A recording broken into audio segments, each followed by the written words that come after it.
A una mesa de análisis y discusión, la reforma eléctrica con el medio ambiente de la Red Nacional de Círculos de Estudio del Instituto Nacional de Formación Política. Esta es una pequeña miniserie con la intención de poder reforzar y desenmascarar todo lo relacionado con el medio ambiente y la reforma eléctrica impulsada por el gobierno de la Cuarta Transformación, que, como ya todas y todos sabemos, está en un proceso de aprobación en las cámaras bajas y después en las cámaras altas para poder llevar el tema energético a un nivel de soberanía para nuestro país. Es importante hacerles la invitación a que se sumen, quien lo estén viendo en vivo, por medio de la plataforma de Facebook, de la página de la Red Nacional de Círculos de Estudio del Instituto Nacional de Formación Política, o quien más adelante se quiera sumar por medio de esta grabación. Primero que nada, yo quisiera hacerles la presentación de las personas que ahora nos acompañan.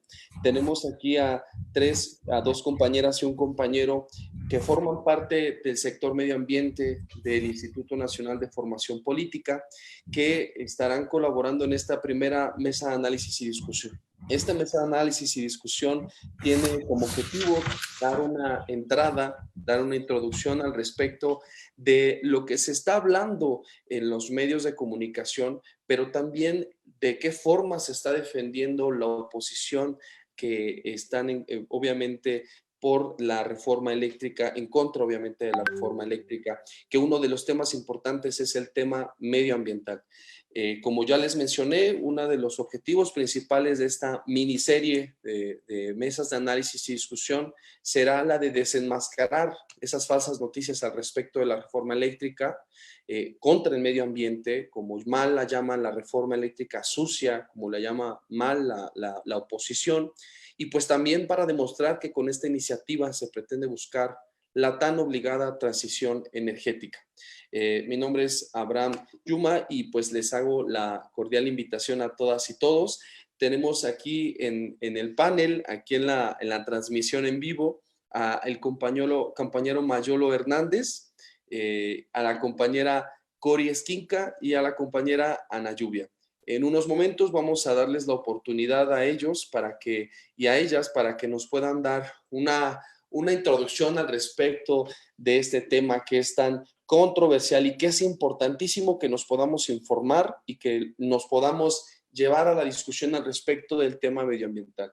Porque si todas y todos estamos de acuerdo, es el tema por donde la oposición, que antes había abandonado el tema del medio ambiente, ahora lo sacan al argumentar que el tema del cambio climático, que no vamos a cumplir las metas que se habían planteado, etcétera. Entonces, vamos a iniciar con esta mesa de análisis y discusión.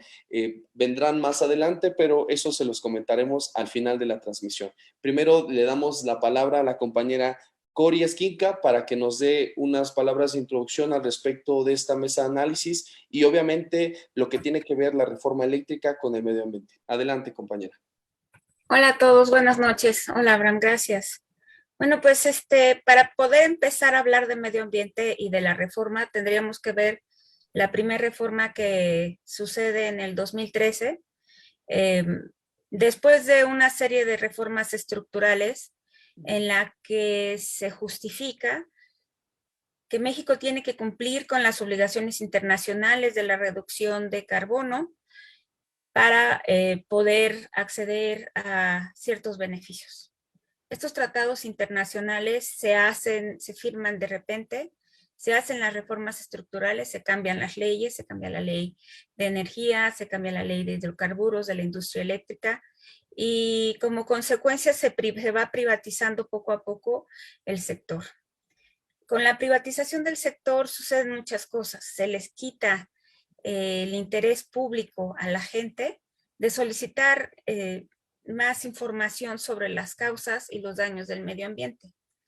Estas modificaciones a pesar de que fueron para supuestamente energías alternativas en aquella época, violentaron los derechos humanos de las comunidades, violentaron los derechos del patrimonio del país y también violentaron el medio ambiente.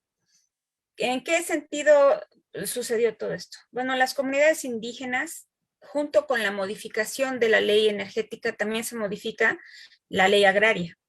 Y ahí se hace, poco a poco, se lleva a cabo un despojo de las comunidades, de sus tierras. Y ha sido la constante desde el 2013 estos pleitos y los fraudes que se hicieron en contra de las comunidades agrarias e indígenas, en contra del convenio de la OIT, y en el que ellos no han tenido ningún beneficio de estas supuestas energías limpias.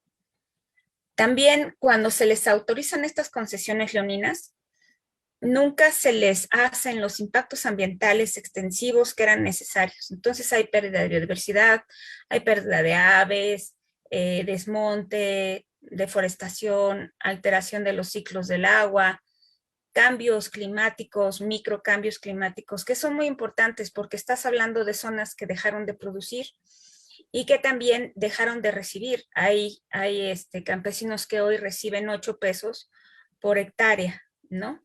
Hay comunidades indígenas completas que reciben 1,000 pesos al mes.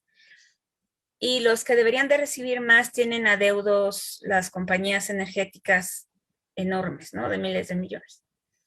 Al abrirse esto a la industria privada, es industria privada externa porque nosotros no teníamos la tecnología para cubrirla.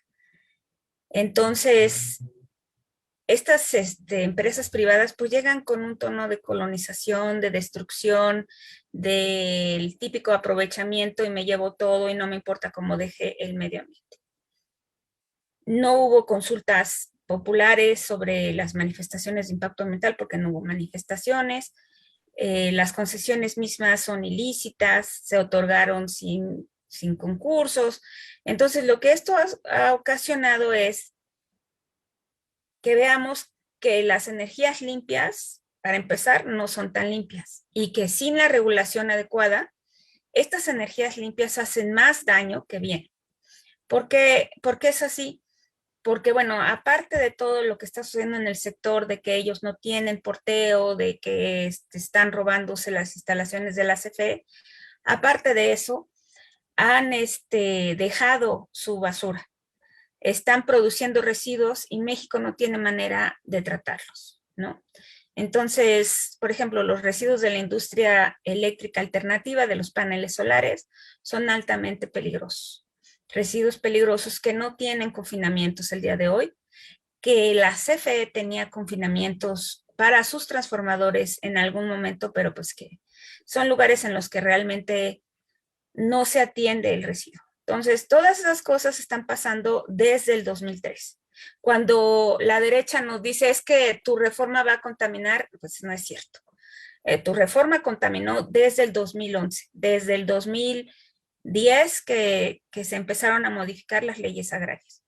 Entonces, es muy necesario que tengamos el antecedente de cuánto se ha contaminado hasta el día de hoy en su supuesta, y le hago así, supuesta energía eléctrica, energía alternativa.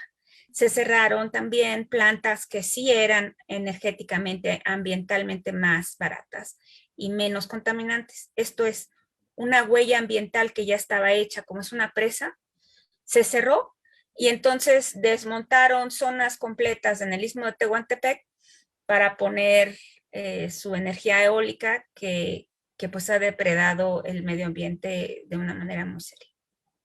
Excelente. Muchísimas gracias, Cori, por la aportación y esta introducción que da mucho para poder platicar y para poder jalar y que se prolongue esta mesa de análisis y discusión.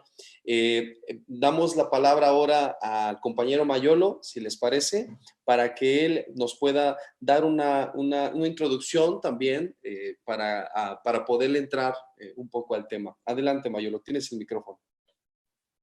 Está apagado tu micrófono. Sí. Yo partiría de un tema muy básico. En la reforma del 2013 lo que hay es un disfraz verde.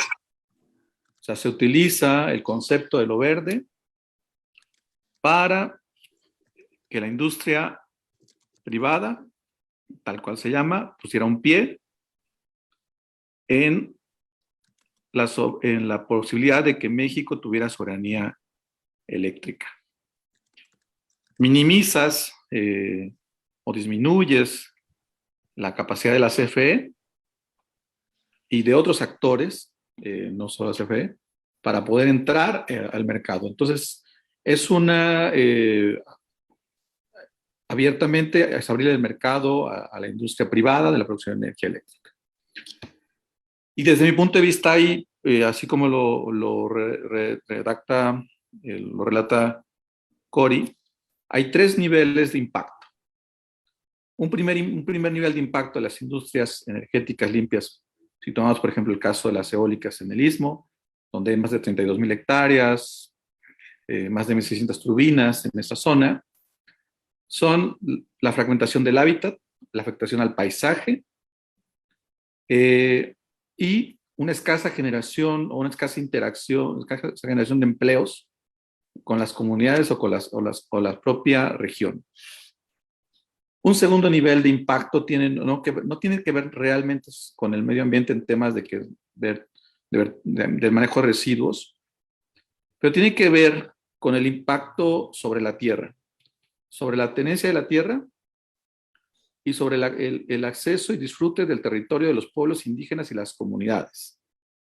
Y nos encontramos casos en México donde en México se le estaba pagando $600 por la renta de una hectárea de tierra, cuando en Holanda, en Dinamarca, en España le están dando porcentajes a las comunidades del 4 al 10% sobre la tierra, ¿no? O en Estados Unidos también hasta el 6%, o en otras partes del mundo, $4,000.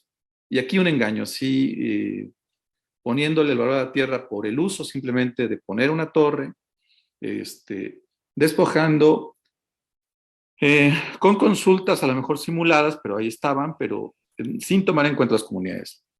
E incluso en lugares como Ixtepec, donde existieron propuestas de las comunidades de ser partícipes del mercado eléctrico, se les pusieron fianzas y requisitos imposibles de cumplir.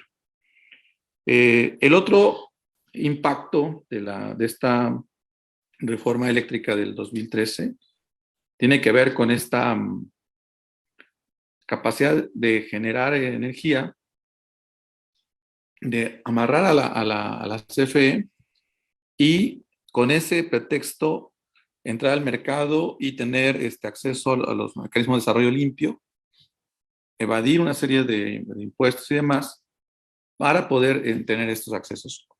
Yo creo que ahí está el debate. Son 3 niveles desde mi punto de vista. El efecto local, puntual, acumulado por el uso de minerales, o sea, porque las eólicas se usan minerales finalmente.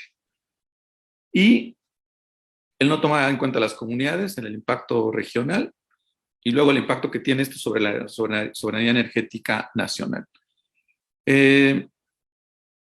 Eso está pasando, eso es lo que ha pasado hasta ahora en estos años con la reforma eléctrica y hoy creo que por ahí donde hay que trabajar en ese nivel. Bueno, ya se me quedó.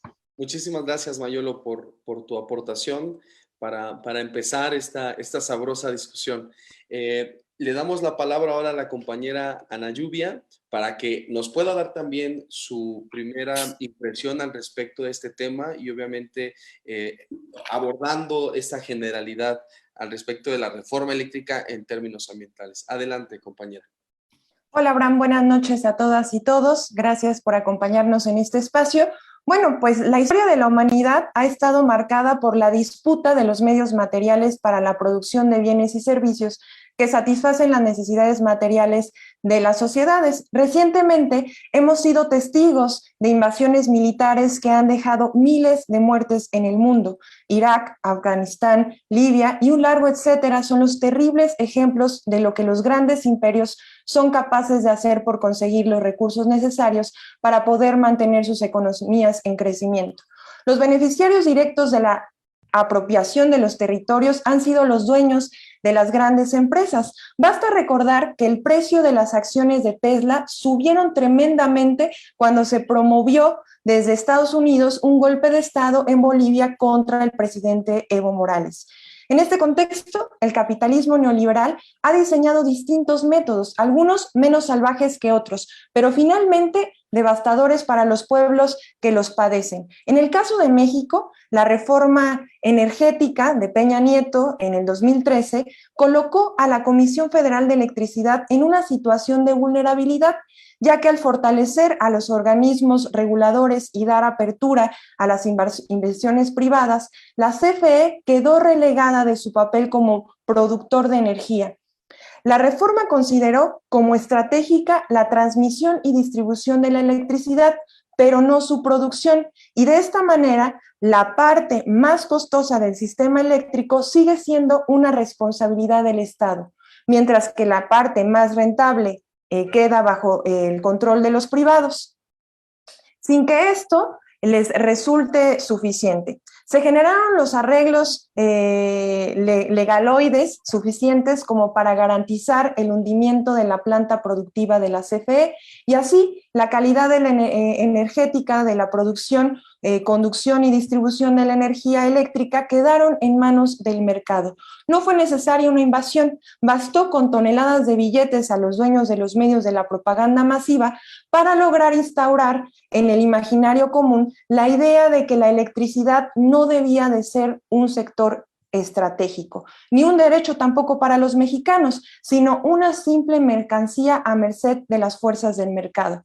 La llegada de la Cuarta T ha abierto la posibilidad en ese sentido de poner a disposición esa reforma a partir de considerar un par de cosas muy sencillas.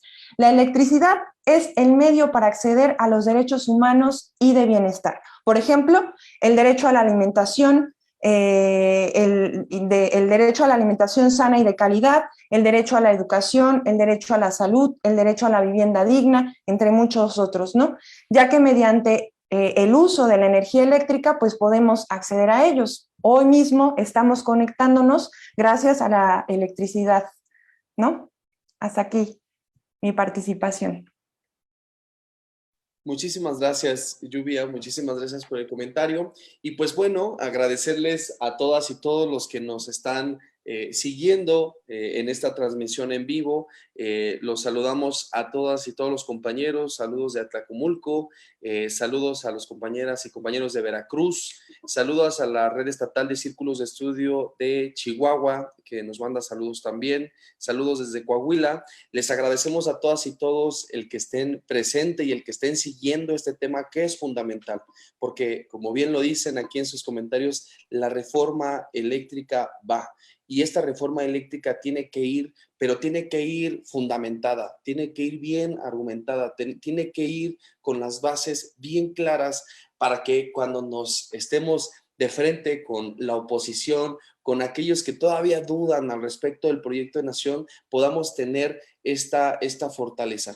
Y bueno, con esto podemos dar la siguiente parte para la oportunidad para que puedan ustedes compartir, las compañeras y el compañero Mayolo, para que nos puedan hablar al respecto de este tema que es fundamental en términos de la supervivencia, pues obviamente de la humanidad, que es el tema del medio ambiente, pero no solamente ver el medio ambiente como ese ecosistema prístino, ¿no? Ese ecosistema donde el ser humano nunca ha tocado, sino un ecosistema en el cual nosotros y nosotras formamos parte del mismo, que nosotras y nosotros somos parte de ese ecosistema al cual tenemos que ver la forma en la que nos adaptamos a él, ¿no? No que el ecosistema se adapte a nosotros. Y en este punto es fundamental el poder, ya ustedes lo plantearon un poco en su introducción, yo les voy a pedir en por lo menos unos 2 minutos, en la medida de sus posibilidades,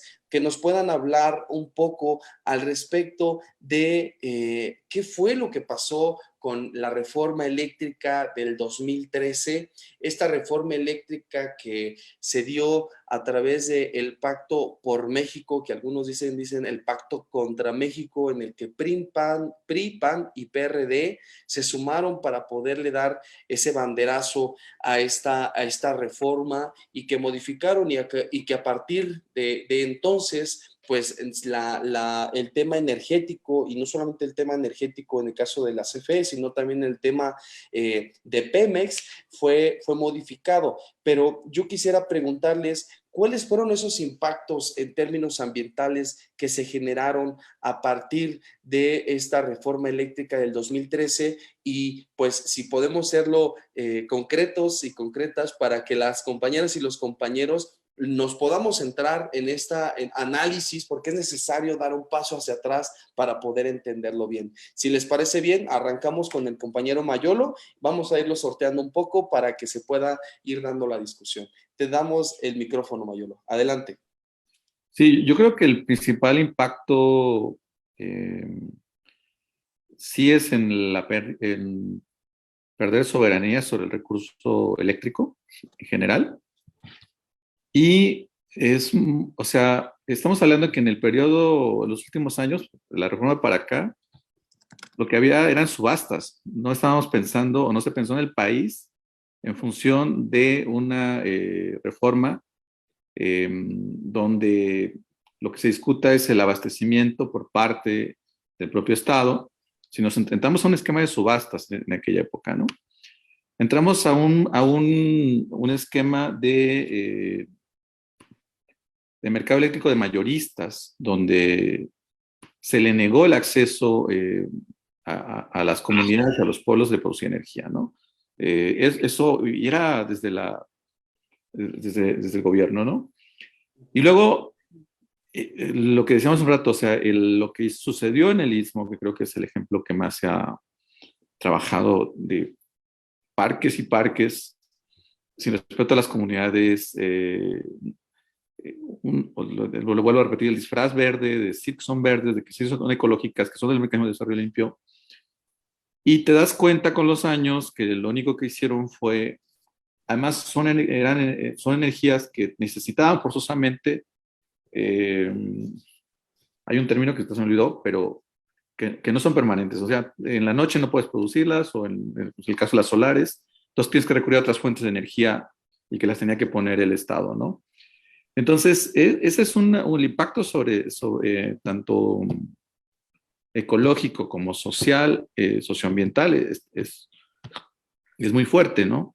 Ahora, eso agrégale que en muchas de esas regiones, aparte que son comunidades y pueblos indígenas, hay impactos acumulados por ganaderización, por minería, por otros problemas ambientales en la zona, ¿no? Entonces, viene a ser el resultado, después de 7, 8, bueno, estamos hablando de 9 años, donde lo que nos estamos dando cuenta, o nos estamos dando cuenta, es que solo fue un tema de negocios, ¿no? Famosos negocios verdes, ¿no? No autonomía energética, ni limpio, ni el planeta. Era vulgarmente hacer negocio con el concepto de energía limpia y pasar por encima de las comunidades y de los pueblos. Yo creo que ahí, salvo que más rato lo platico, ahí lo voy redondeando, y al final creo que, si me gusta decir algunas cosas en el término de por dónde creo que podemos recuperar esa soberanía energética y ambiental. Perfecto, excelente. Muchísimas gracias, Mayolo, por tu intervención. Si les parece bien, Ana Lluvia, te tocará a ti el micrófono. Adelante. Muy bien, gracias, Abraham. Bueno, si bien en el discurso la reforma del 2013 justificaba su existencia en la reducción de las emisiones de carbono a la atmósfera, y su diseño no garantizaba de ninguna manera que esto fuera efectivo. La razón principal es que la estructura legal de la reforma del 2013 coloca al mercado como el eje central del sistema eléctrico, por lo que los criterios de eficiencia energética pues quedaron de lado. Y bueno, la reforma del 2013 relegó a la CFE al papel de distribuidora de energía, por lo que la planificación productiva recayó en un organismo descentralizado que, si bien se sostiene con los recursos de la nación, opera para los intereses de las empresas privadas. Un ejemplo es el acuerdo por el que se establecen los privilegios de porteo para las empresas eólicas y fotovoltaicas. En términos técnicos, dada la fluctuación en la intensidad del aire y del sol, la energía proporcionada por ese tipo de generadores es inestable, por lo que continuamente pues tienen que ser subsanadas estas fluctuaciones a partir de esta energía producida por termoeléctricas, hidroeléctricas u otras fuentes de generación más estables, que sin embargo deben estar produciendo energías de manera continua. Esto implica que dar acceso prioritario a las energías menos estables, además de someter al sistema a mayores fluctuaciones, ocasiona también eventuales desperdicios de combustible, energía producida y también esta capacidad instalada. Estamos hablando de una pérdida de energía no despachada por 119 terawatts, equivalente a 215 millones de pesos al año. Y paralelamente, la compra a empresas privadas para compensar la energía no despachada tiene un costo de 229 millones de pesos al año. Bueno, por otra parte, los privilegios de las eólicas y las fotovoltaicas en el porteo también ocasionan que las hidroeléctricas mantengan niveles peligrosos de líquidos, que eventualmente pues ocasionan inundaciones que afectan pues a amplias zonas forestales, selváticas, agrícolas y también habitacionales.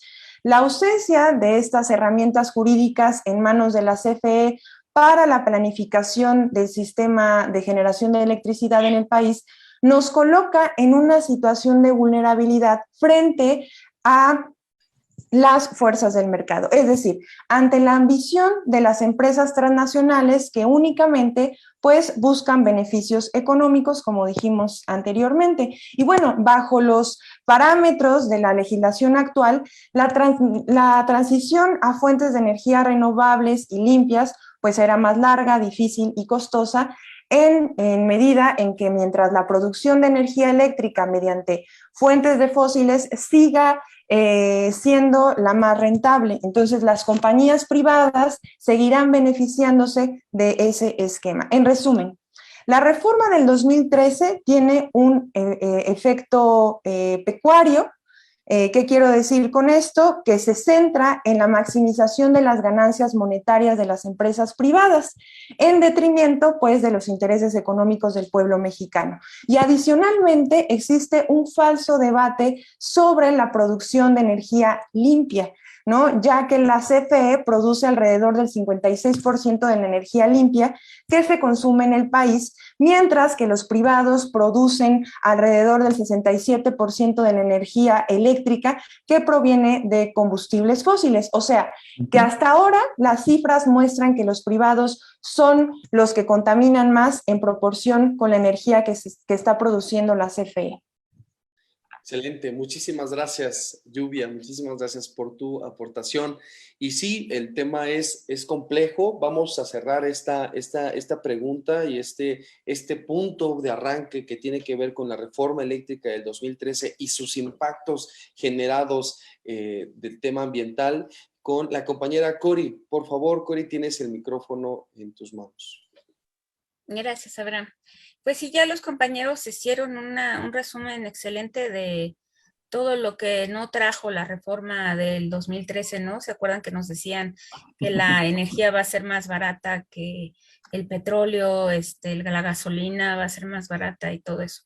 Y el discurso, este discurso para hacer que era lo satánico, satanizar la energía fósil, que viene principalmente de países desarrollados del primer mundo que no tienen petróleo, ¿no?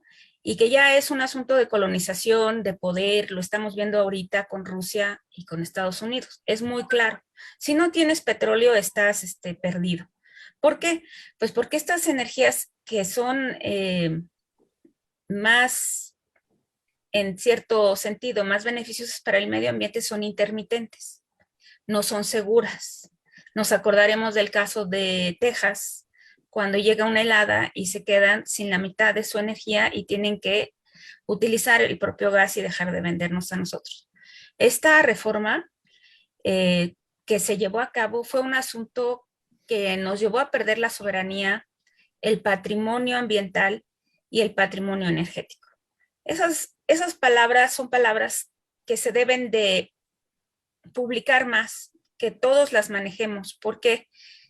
Porque cuando tú no eres dueño de tus recursos, cuando alguien más es el dueño de tus recursos naturales, como es el caso de Iberdrola, de OHL, de estas empresas que aunque sean mexicanas, dañan el medio ambiente y no les interesa, lo voy a decir, CEMEX, Grupo México, etcétera, ellos llegan, explotan y se van. Y lo que nos dejan a nosotros es la falta de energía, la falta del recurso y la falta de desarrollo, porque tampoco comparten las tecnologías, estas tecnologías limpias de las que tanto habla la gente. ¿Qué sucede ambientalmente? ¿Qué sucedió? Bueno, pues que hubieron pueblos que se inundaban cada año, ¿no? Cada año. ¿Por qué? Pues porque las presas no había manera de recoger tanta agua, pues porque no estaban trabajando. Las inversiones que se hicieron en los 70s y en los 80s, como por ejemplo la presa de Chicoacén, las presas de Nayarit y de Jalisco, son presas enormes para la producción de energía hidroeléctrica. Se hizo un daño ambiental en aquella época. Se desplazaron a las comunidades en aquella época. En el caso de la presa de Chicoacén, había una serie de biodiversidad extraordinaria en el Cayón del Sumidero y se tuvo que recoger esas especies y sacarlas de ahí. ¿Qué ocasiona esto? Un impacto ambiental enorme. Es decir, el impacto ambiental de nuestro recurso fósil, hidroeléctrico, geotérmico, de carbón y nuclear, ya se hizo, ya está ahí, ya no tenemos que hacer más. Si nos dicen hoy, tienes que cambiarlo todo y hacer un nuevo recurso que además es intermitente y poco seguro, tenemos que hacer otra huella ambiental, otro desgaste al medio ambiente, otro desplazamiento de las comunidades. Y eso es algo que los conservadores no dicen, ni tampoco se dice en los tratados internacionales. Y aquí ya para finalizar quiero hablar de algo muy importante. La reforma en aquella época no tenía los recursos necesarios para proteger los derechos humanos. A pesar de que se decía que era una modificación pro hominem, es decir, para los hombres, se excluía de la participación a los pueblos. Hoy la reforma que queremos es que todos participen. Hoy queremos que las comunidades estén involucradas y que sean beneficiadas de las zonas en donde ya se hizo el impacto ambiental, que son las hidroeléctricas, y donde se van a seguir haciendo nuevos plantas como la de Sonora, la de Baja California, plantas solares. Entonces, hacia allá vamos. Excelente, muchísimas gracias, Cori. Pues con esto, con esta primera pregunta vamos a cerrar esta primera parte y vamos a continuar con una segunda. Sin embargo, es importante rescatar un poco información importante al respecto de lo que tiene que ver con la reforma eléctrica del 2013. Entender que la reforma eléctrica del 2013 fue un fraude totalmente, ¿no? Lo que nos prometieron no lo cumplieron y tenemos ya las evidencias porque ya casi a 10 años de que ocurrió esa reforma eléctrica, ese pacto contra México, las evidencias están ahí. Los precios de la electricidad siguen igual y si hasta han aumentado. El uso de las energías limpias que en los últimos 18 años de gobiernos del PAN y del PRI nunca las pudieron implementar, aunque tuvieron un negocio bastante amplio con el petróleo, con sus niveles más elevados al respecto en los precios internacionales. No pudieron invertir en esta tan necesaria transición energética que se propone a grado constitucional en esta propuesta de reforma constitucional, en esta propuesta de reforma impulsada por el gobierno del licenciado Andrés Manuel López Obrador. Entonces, es importante entender ese antecedente al respecto del 2013 y que eso que ellos nos quisieron dar a entender de que iban a fortalecer CFE, iban a fortalecer Pemex, eso fue una mentira, porque lo que ellos estaban buscando es la práctica clásica neoliberal, la descomponer las instituciones estatales para que ahí pueda entrar la sanguijuela capitalista. Entonces, vamos a entrarle con una segunda pregunta. Ya vamos, la discusión está bastante buena y es importante pues agradecerles a todas y todos los que nos están escuchando, agradecerles pues obviamente sus comentarios. Nosotros los seguimos aquí en la página de Facebook de la Red Nacional de Círculos de Estudio. Los invitamos a todas y todos a que hagan su círculo de estudio para que esta discusión, este análisis continúe y no se quede solamente de aquí a lo que pasa el tema de la reforma eléctrica que va a ser un hecho. Entonces, vamos a continuar con una segunda pregunta. Yo les pediré yo sé que el tema es bastante complejo, pero esta es una mesa para introducirnos en el tema. Entonces, yo les pediré un poco el que lo podamos hablar respecto de la reforma eléctrica propuesta por el gobierno de la 4T. ¿Qué impactos ambientales puede tener esta? Pero también en qué sentido va la reforma eléctrica relacionada con los recursos naturales, relacionada con el impacto que pueda tener no solamente en los ecosistemas, sino también en las comunidades, en los pueblos originarios, en las ciudades. ¿De qué manera lo podemos explicar? Porque esto va a ayudar mucho a las compañeras, compañeros militantes que están en las calles ahorita defendiendo el tema para que nos podamos armar de herramientas al respecto de estos argumentos que podamos discutir en este momento. Si les parece, podemos comenzar ahora con la compañera Lluvia, si nos haces el favor, Lluvia, para poder entrarle a la discusión. ¿Qué es lo que está pasando al respecto del tema de la reforma eléctrica propuesta por el licenciado Andrés Manuel López Obrador en términos ambientales? Cuéntanos un poco, Lluvia. Bueno, justo como menciona Cori, esta nueva reforma tiene como eje principal la defensa de la soberanía nacional. Esto quiere decir que el mercado deja de ser el centro de la política energética, dando paso a una posibilidad de planificar la producción, de transmisión y también de distribución de la energía eléctrica desde el Estado. Entonces, la importancia del Estado como planificador central de la política energética en materia eléctrica se hizo palpable a inicios del año pasado cuando las ondas gélicas en Texas ocasionaron la interrupción del flujo de gas a las termoeléctricas en el norte del país.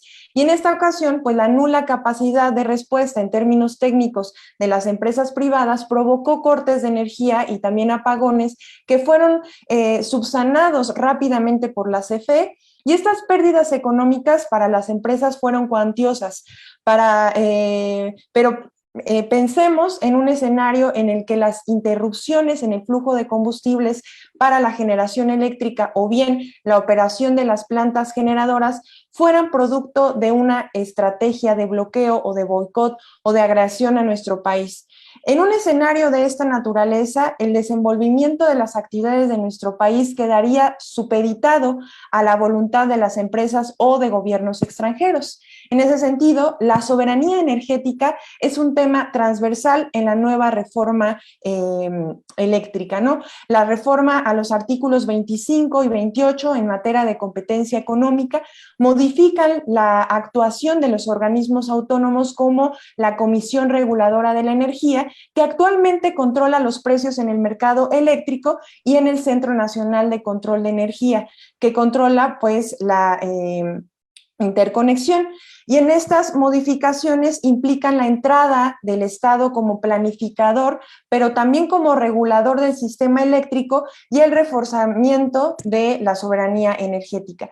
Y en el artículo 27, pues plantea la posesión nacional de litio. Esto llevaría a una discusión posterior de la ley minera que podría beneficiar las condiciones de la explotación minera del país.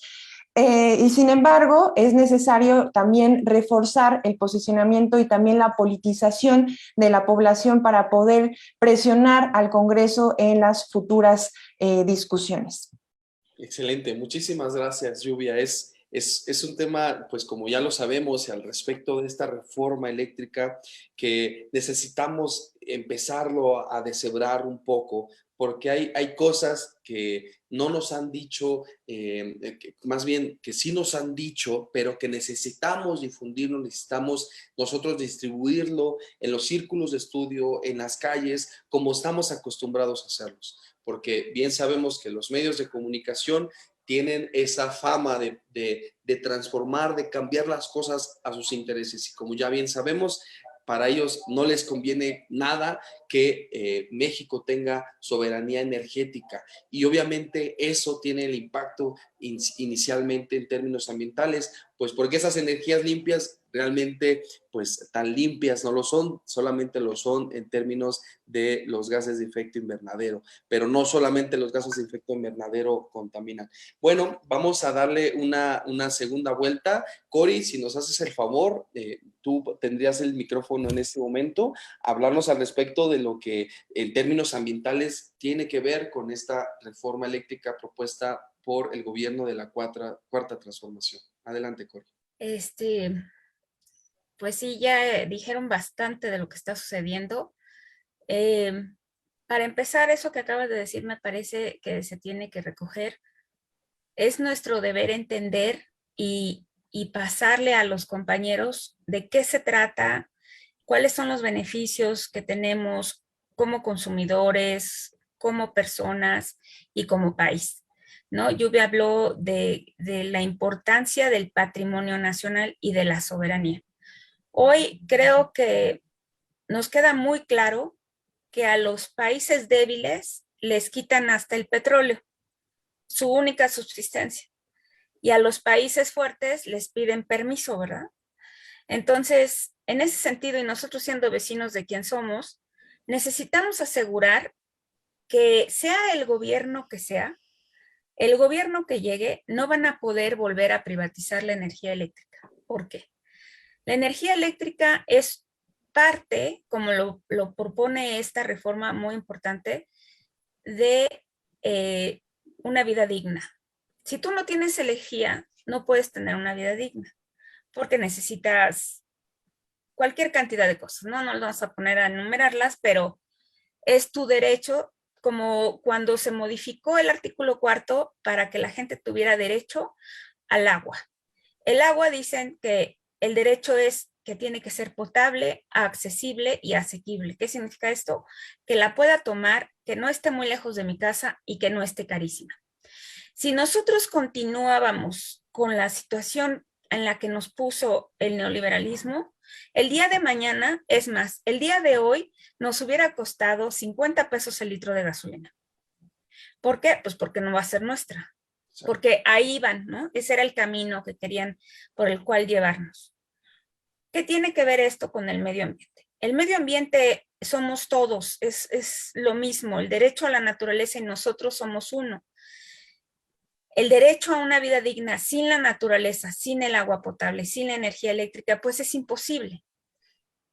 ¿Cuál es el punto rector más importante del país del gobierno? Asegurar que la gente tenga derechos humanos, que estos derechos humanos sean a un medio ambiente sano, a una vida digna, al trabajo, etc. ¿Qué sucede cuando México, porque es una costumbre que tiene México, de firmar tratados internacionales sin realmente analizar cuál es la necesidad de ese tratado internacional? Y yo soy internacionalista y me interesa mucho que firmemos la mayoría de los tratados. Pero en el caso del tratado de la COP, desde el Tratado de Kioto quiero que sepan que nosotros contaminamos 1.3% de la contaminación del mundo en dióxido de carbono. ¿Qué significa esto? Que si mañana nosotros abandonamos el petróleo, que es nuestra única fuente de recurso, o la primera fuente de recurso más importante, vamos a reducir 1.03% de la contaminación del mundo. ¿Qué significa esto? Pues que hay países como India, como China, como Estados Unidos sobre todo, Canadá, que son los más contaminantes. Canadá se salva porque tiene mucho bosque y bueno, este sistema de bonos de oxígeno y bonos de carbono y etcétera, en el que se hizo completamente una financiación de la contaminación, en la que por supuesto no estamos de acuerdo, hizo que la gente comprara estos bonos de carbono para poder contaminar. Entonces hay países que compran a nuestros países que no tenemos recursos, estos bonos de carbono para que nosotros podamos contaminar el 1.03%. ¿De qué se trata esta reforma? Uno, tendríamos que regresar a las energías limpias que ya teníamos y que se han estado subutilizando. La energía eólica, la geotérmica, la nuclear y hasta cierto punto la energía del carbono. La energía del carbono en México es menos del 3%, del 1% que produce México. Para que se den una idea, en India el 90% de la contaminación viene de las plantas de carbono, de las plantas térmicas para la producción eléctrica. Nosotros tenemos el menos del 3% en las plantas en las que se utiliza carbón. Esto va a cambiar porque la reforma no está hablando de ninguna manera de que se nacionalice, aunque la verdad se debería. Pero se les está dejando el 46% a estas empresas que puedan seguir saqueándonos. Y además de eso, se están planeando proyectos ambientales, como ya dije, el primero que es en Sonora, y la recuperación de todas estas presas para reducir ese 1.03% que contaminamos. ¿Qué es lo que necesitamos nosotros? Si nosotros reducimos, nos dijeron que éramos los más contaminantes porque estábamos construyendo una refinería en la COP26 y la derecha hizo un escándalo de lo peor porque ¿cómo es posible que estemos con...? Pues hoy esa refinería nos va a salvar de la crisis económica más reciente y más aguda que va a tener el mundo. Muchísimas gracias, Cori. El punto al respecto de las intervenciones que tiene México a nivel mundial con estos tratados y estos acuerdos es fundamental para poderlo entender, ¿no? Porque es por donde la derecha, es por donde esa oposición nos está buscando y dice, es que no vamos a cumplir con los tratados internacionales, es que vamos a vernos como regresar a esos 70 años, lo decía este personaje que ahorita anda prófugo de la justicia, Riquín Canallín, que íbamos a regresar al pasado, ¿no? Pero es importante entender la posición de México en la economía mundial. Es importante saber un tantito de geopolítica para entender eso, porque bien lo dice Cori, ese 1%, podríamos decir, hasta siendo exagerados, un 2% de contaminación, pues es probable que nunca desaparezca ese 2%, porque la generación de dióxido de carbono que también se produce por la producción ganadera, la producción porcícola, etcétera, etcétera, entre otras fuerzas económicas, pues obviamente no va a ser nunca de cero, pero la oposición a veces no entiende esas partes. Pero bueno, vamos a continuar. Compañero Mayolo, tienes el micrófono al respecto de la reforma eléctrica en términos ambientales. ¿Qué más nos podrías comentar? Adelante. Bueno, yo quisiera primero, retomando la charla que estamos teniendo todos, a lo mejor quitar un primer muro que usa la derecha. Siempre dice monopolio, la CFE se va a convertir en un monopolio. Ese argumento viejo, ¿no? así desquiciante, yo diría, ¿no? Y hay un balance donde el gobierno se plantea desde el gobierno producir el 54% desde el Estado, el 46% al sector privado. O sea, ese es el primer punto, ¿no? Pero además la CFE es una empresa del Estado. O sea, no es una empresa particular adueñándose de todo el sector eléctrico. Es una empresa del Estado. Después, lo que acaba de justamente tocar Lluvia, es decir, a ver, quien está produciendo con energías fósiles es los privados, punto. Y luego, ese es un primer punto que yo quería poner en el primer punto. Un segundo punto, que es la esencia de la reforma, es la recuperación de la soberanía energética eléctrica, en el caso de la eléctrica. Y ahí yo creo que hay texturas, hay matices que platicar, ¿no? O sea, sí es la rectoría de la CFE, sí es la rectoría del gobierno sobre la industria eléctrica. Se busca, obviamente, o hay esa tendencia a recuperar hidroeléctricas por parte del gobierno, mejorar su tecnología, renovarla, con la intención muy clara de volver a recuperar esa capacidad de producción de energía eléctrica y limpia, ¿no? Otra parte, creo que en ese sentido también, al menos en esta reforma, debería existir algunos otros planteamientos que creo que son fundamentales. Uno, la inclusión explícita de la energía eléctrica como derecho humano. Eso es algo fundamental. Y dos, que tiene que ver que quizás con la transición hacia un modelo energético, no solo la transición energética renovable sustentable, sino un modelo energético diferente, es la inclusión del sector social. Ejidos, comunidades, cooperativas, lo local, en los territorios, que producen energía para sus propios territorios, para sus comunidades, para sus casas incluso, y no esta forma de concentrar de grandes plantas eólicas o grandes parques que producen energía en el istmo y lo quieres mandar del otro lado del país, o produce energía en el norte y la quieres mandar al lado del sur, que es muy desgastante. Entonces, un modelo energético diferente tiene que caber, y quizás ese tendría que tener un enfoque especial en la legislación, privilegiando en lo que corresponde al sector privado, o más que el sector privado, el sector social, en esa parte fundamental, ¿no? Y lo otro es que debe quedar muy claro en la transición energética la justicia socioambiental. Y me refiero ahí quizás nuevamente a que en muchos pueblos, comunidades indígenas, no indígenas, ejidos, se produce energía y al lado no tiene energía, no tiene luz.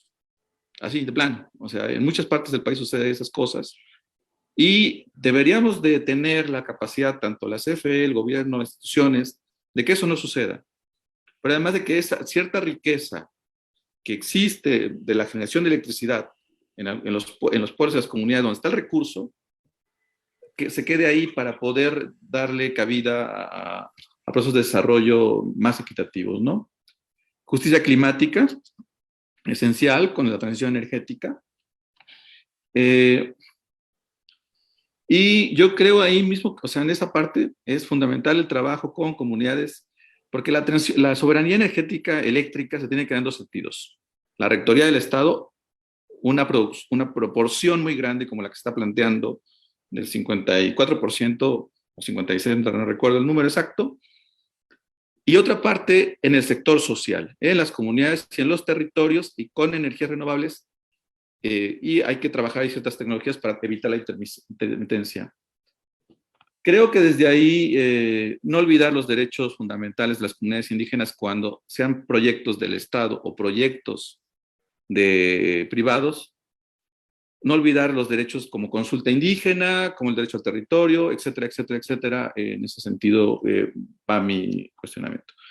Y creo que en el futuro nos tendremos, en esta reforma, esta reforma eléctrica nos va a llevar a tener mejores condiciones, a recuperar terreno perdido en temas de soberanía, pero sí tenemos que apostarle a otros modelos abastecimiento de energía en el país, desde lo local, comunitario, y de los circuitos nacionales que no se pueden abastecer a veces en las comunidades. O sea, también hay matices, somos un país mayoritariamente urbano, con industria, y etcétera, etcétera.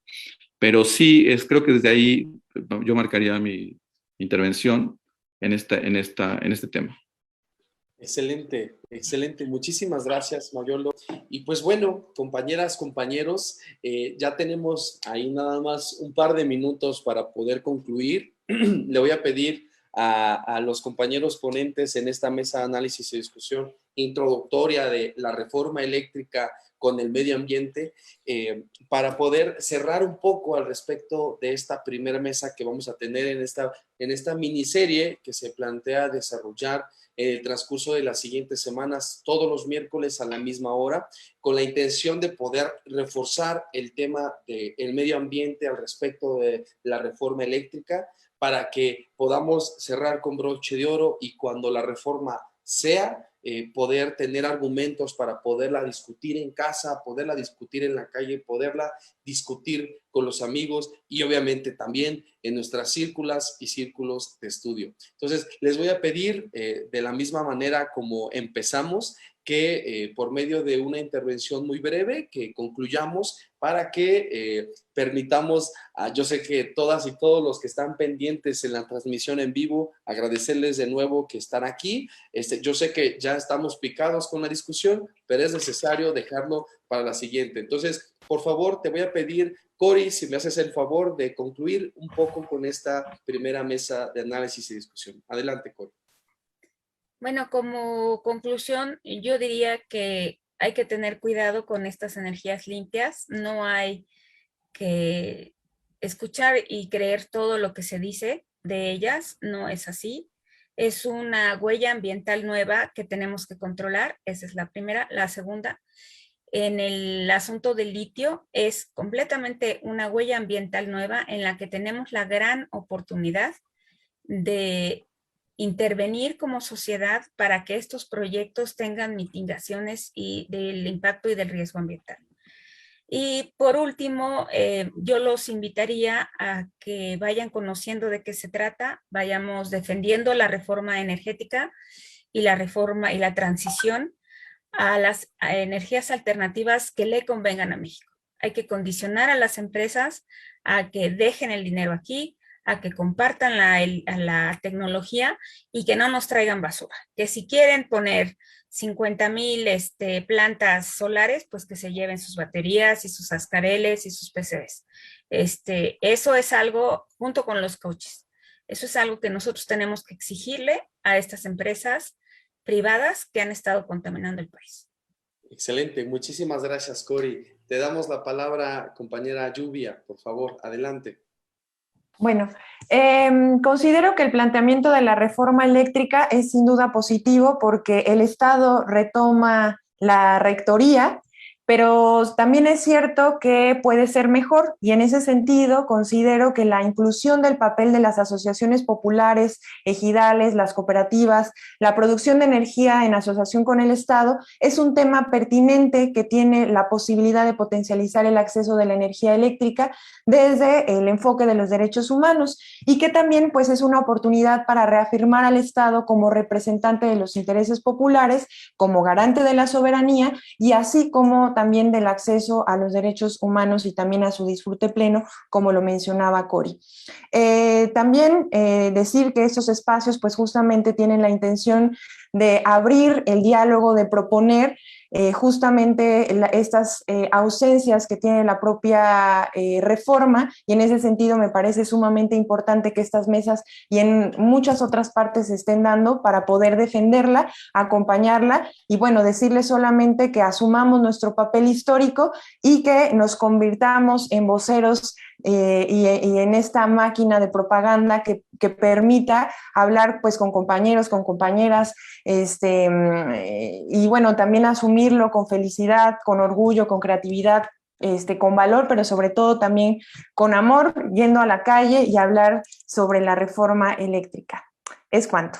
Muchísimas gracias, Lluvia, por esas palabras tan emotivas. Mayolo, para cerrar, por favor, te damos el micrófono. Sí, yo creo que lo decías en 5 puntos, pero lo diría en 2. La recuperación de la soberanía eléctrica, paso fundamental de la cuarta transformación, y tendrá que enriquecerse el modelo con la democratización del acceso a la energía a través de la producción de energía en pueblos, comunidades, cooperativas, en el sector social. Esas son las únicas 2 cosas que yo diría, y que pues estamos de alguna manera en este país recuperando muchos espacios que se le habían retirado al Estado y se le habían entregado a otros sectores. Bueno, eso es todo lo que yo comentaría. Muchas gracias, Abraham, muchas gracias a toda la mesa y a quien está en controles. Muchísimas gracias, Mayolo, compañeras, compañeros, ponentes. Agradecer a todas y todos los que nos continúan siguiendo en vivo por las redes sociales, en la página de Facebook de la Red Nacional de Círculos de Estudio. Agradecerles por parte del Instituto Nacional de Formación Política, el que es nuestro partido Morena. Agradecerles a todas las militantes, simpatizantes y todos aquellos que estén interesados en el tema de la formación política, pero también interesados en revolucionar esas conciencias tan importantes, agradecerles pues su asistencia. Recordarles a todas y todos que esta es una mesa de análisis introductoria para poder arrancar con esta miniserie. Tenemos temas fundamentales como el tema del litio. Hablar el tema del litio en términos ambientales será importante, será una de las mesas que vendrán más adelante. También el tema de la transición energética, qué es lo que significa esa transición energética y por qué es tan fundamental el poderla elevar a grado constitucional, entre otras charlas al respecto, por ejemplo, las energías limpias, si son limpias o no lo son, etcétera. Que eso es por donde a veces nos pega esa derecha tan chiquita, esa oposición tan pequeñita, pero no hay que descartarla. Entonces, es importante agradecerles a todas y todos su participación, invitarlos a que se sumen a construir círculos y círculos de estudio para la revolución de las conciencias, porque recordemos todas y todos que la cuarta transformación ya está empezando en la vida pública, ya lo está haciendo nuestro gobierno, pero también lo tendremos que hacer desde acá, desde la calle, desde la militancia. Entonces, más que nada, agradecerles a todas de nuevo por su asistencia y pues decirles que la cuarta transformación será verde, será medioambiental o no lo será, porque si nos quedamos sin planeta, no hay de otra, compañeras, compañeros. Agradecerles mucho a todas y todos y que tengan una excelente noche. Muchas gracias, compañeras. Muchas gracias. Gracias, que descansen. Hasta luego. Hasta luego.